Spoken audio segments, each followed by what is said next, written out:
11.6ல third சம்மா integration e power x minus e power minus x by e power x plus e power minus x into dx.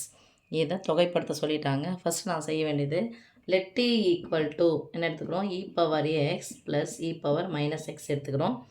இப்போது எக்ஸை பொறுத்து டீயை வகைப்படுத்துகிறோம். dt equal to e power எக்ஸை வகைப்படுத்தினா e power X தான். e power minus எக்ஸை வகைப்படுத்தினா எக்ஸினுடைய இது இங்கே என்ன இருக்குன்னா 1 இருக்குது. ஸோ ஒரு எக்ஸ் இருந்துச்சுன்னா அப்படியே நம்ம போட போகிறோம். இங்கே மைனஸ் இருக்குது.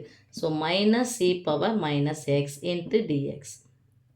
ஓகே, அப்போது e power x minus e power minus x into டிஎக்ஸுக்கு பதிலாக மேலே இருக்குல்ல இந்த தொகுதியை நம்ம என்ன எழுத போகிறோம், டிடின்னு எழுத போகிறோம்.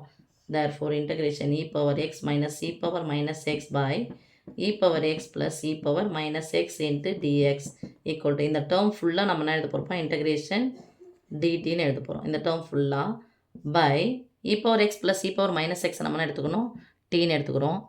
1 by t இன்டகிரேட் பண்ணனா வரும் log t plus c. இப்போ log of tக்கு பதிலாக நம்ம என்ன போட போகிறோம் பாருமா, e power x plus e power minus x plus c. Right, அவ்வளோதான். அப்படி போட்டுக்கோங்கம்மா.